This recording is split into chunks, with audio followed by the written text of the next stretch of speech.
Welcome to part 2 of my reaction video to David Shapiro's video he posted yesterday called It's All Over in 2 Years. I'm giving you an alternate perspective, interpreting his wonderful, beautifully executed video in which he melancholically expresses how he's feeling as he's discovering what I perceive to be his identity, which is based on his intellect and brain power and his ability to solve problems, as becoming irrelevant. I believe he's expressing what probably a lot of humans are feeling right now. And that's why I created this YouTube channel, is to offer hope and guidance toward a new reality, a new individual reality based on what you really are, which is pure positive energy. Who am I? I'm Perry Gruber, the Enlightenment Guy. Let's move forward with part 2 of my reaction video. That's a norm, and it's already ending. What has changed for me in the last few weeks is that the sensation of vesperance has shifted to something darker, like the icy ball in your chest just before the roller coaster drops. Okay, so listen to what he just said. In part 1 of my reaction video, I talked about how whatever you focus on is going to get bigger. And if you're focusing on negative emotion, in the previous segment, we explored David's exploration of the word vesperance, which is a nostalgic, wistful, nostalgic desire for the now in the presence of a shifting future that makes the now irrelevant. Vesperance is a negative emotion. And I said in the previous installment of this reaction video, and I have said in other videos across my YouTube channel, that negative emotion is important to pay attention to, because negative emotion on any subject is telling you that you're creating and aligning with a future probable reality in which you're going to experience more negative emotion associated with more intense negative experiences. This is the purpose of emotion. It's a guidance tool. And David has perfectly supported what I say on this channel in what he just said. He said his vesperance has taken a turn for the darker. That's exactly what I'm talking about.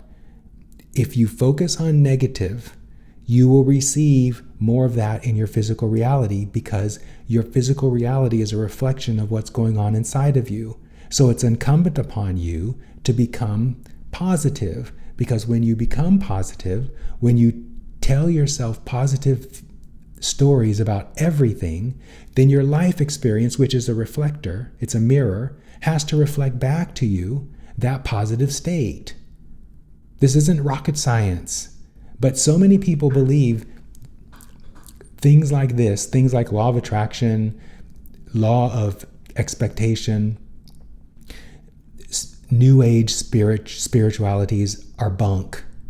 So many people align with science, and science gets so many things wrong because science does not believe, it does not accept non-physical reality. And it asserts that physical reality is an objective phenomenon that's objectively observable.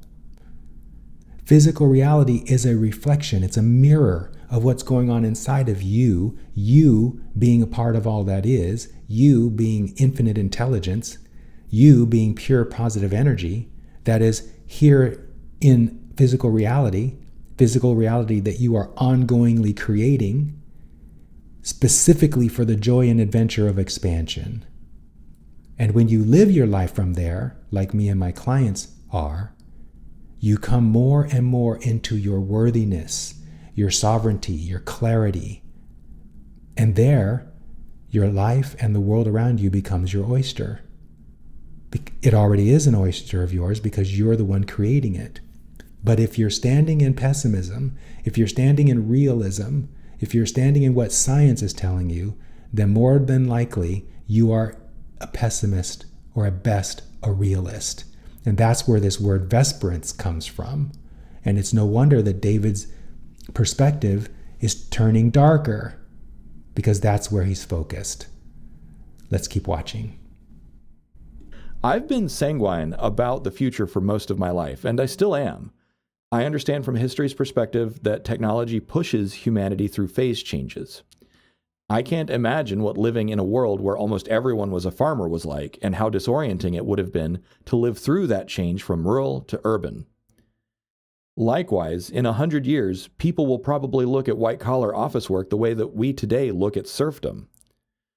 Grandpa, is it true that you worked for 10 hours a day in an office just to make someone else richer? And then they could fire you at any time? And your health care was dependent on that? Isn't that like Stockholm Syndrome? You were being held hostage. There's a tension building in me, and I suspect it's building in others. It's the extinction rage of being so thoroughly done with something that you just want to flip the table, smash things, and never look at it again. Yeah, so that rage, that extinction rage, is a problem. This is kind of a paradox. It's okay to want something different. It's okay to lean in the direction of something different because that's what's going to create the difference you're wanting. But if you're in rage over what is, that's problematic because that is what is keeping things getting worse. This is a paradox. It's not easy to do, but my clients are finding it more and more easy to flip the script. To, instead of being in rage or frustration or exasperation or over how long things have been this way, simply letting that go and allowing your attention to turn toward what you're wanting. And when you do that, as I said before, you will bump into ample evidence that things indeed are going the way you want it to go. You don't have to be in rage for it to happen. The norm of going to school and getting a degree, then getting a job, and then working 60 years to build up a retirement, and then retiring, that is falling away. It has been falling away for some time, but it's taking a while because people keep focusing on what they don't want, which is that cycle. But now, as I said in the previous installment, more people are focused on what's coming than what is, and that's why we're in the inflection. People are calling the technological singularity, which is actually a spiritual inflection. Let's keep watching. We as a society are so thoroughly finished with work that we're all burning out and checking out. Let's get it over with already. So let me just quickly jump in here and say, we as a society are not finished with this. If we were finished with it, it wouldn't still be here. What we're seeing in the emergence of the singularity is a tipping point. More people, more points of consciousness are focused on what we're wanting than there are points of consciousness focused on what we're not wanting.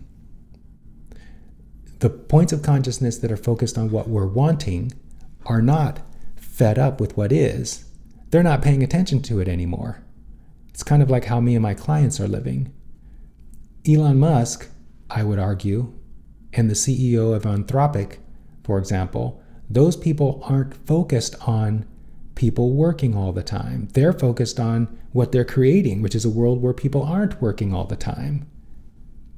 And this is the paradox of what I teach in my positively focused framework, is the evidence of the effectiveness of this practice is all around us. But it's hard to see because there's evidence of all points, all perspectives in physical reality. That's how big physical reality is. And if you're focused only on seeing what you don't want, if you're feeling rage, if you're fed up, then all you can see is that which you're fed up over.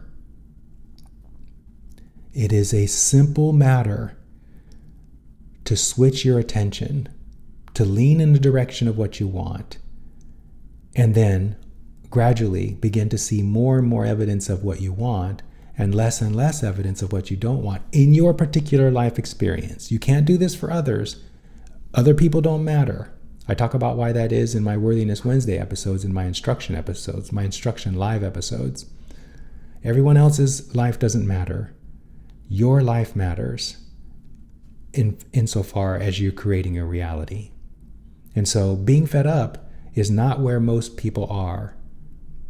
The dominant focus of human consciousness right now is not fed up. It's focused on where we're going. And that's why we're seeing the gradual fulfillment of the technological singularity, which is actually a spiritual inflection. The dominant human conscious focus right now is on what's wanted, not what's not wanted. That's why we're starting to get what's wanted. Let's keep watching. Requisite ingredient for ending precarity for all time and compulsory labor for all time is automation that is capable of obviating the need for human input. And we are Homo sapiens, the thinking man. I am a knowledge worker and a problem solver. Even today, AI already does most of the heavy lifting for all of my intellectual work. It takes very little imagination to conceive of what happens next. The value of my intellectual contribution drops to zero. Yeah, this is really important to understand. Remember in the previous chapter of my reaction to this video, I talked about the nature of identifying what you are with your intellect or your brain. Homo sapiens, that phrase, is the epitome of doing that. Look, you are not a thinking man. You are not a Homo sapien. That is a fiction created by someone who thought they knew something, who didn't have the bigger picture. You are pure positive energy. You are inhabiting a physical framework in order to participate in a reality you created. Thinking is not something that is you. Let me explain what thinking is, and we're going to end this part 2 on this point. Many people think that thinking is a hallmark of the human species, but everything that exists in physical reality and beyond it thinks. We don't have a corner on that market. All thinking is a process of attraction. Here's how thinking actually works. It is not a process that happens in the brain, as science likes to say. The brain is a receiver-transmitter instrument. Thinking works like this. When you focus your vibration, which is what you are, on a particular vibrational frequency, this is all happening in non-physical. When you put your focus on that frequency, by virtue of your focus, you attract to yourself like frequencies, like entities that are equally or similarly focused. As those entities draw toward you, so to speak, it's not really drawing toward you. Language is limited, and so we have to use time and space references in order to understand what we're talking about as we're inhabiting these bodies. But as these entities are drawn toward you, they become more and more harmonized with your frequency. At a certain point of that harmonization in your physicalness, that harmonization occurs as a thought. The thought that you receive is the entity, that vibrational being that you have drawn to yourself. When that entity occurs as part of you, as a thought, your brain, your receiver-transmitter, receives that frequency harmoniousness, that alignment, and then the thought occurs to you as a thought. Thoughts are living things. And so when the thought occurs to you in your brain, your instrument, as your thought, it's not really your thought. It's another being. And so the process of thinking is actually a process of focus. You focus on a frequency and you draw to you like frequencies, which then are interpreted by your instrument, your brain, turning it into a thought, which then processes it into language. It is not special, this process of thinking. All points of consciousness are doing it, even those that human beings and human science says are not sentient. All forms of matter are sentient. And this is one of the wonderful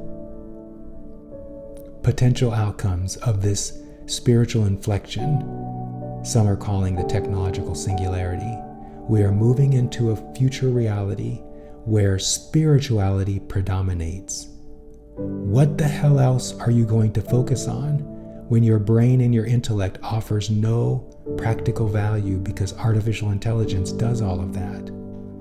The only thing of value you have to offer is you, which is your pure positive energy connection with Source, with all that is. And from there, you are immensely valuable and you offer immense contributions. I'm going to end this second segment here. If you haven't already, you might want to subscribe so that you don't miss the next segment, which I will be publishing shortly thereafter. And if you join me there, I'll see you in that video.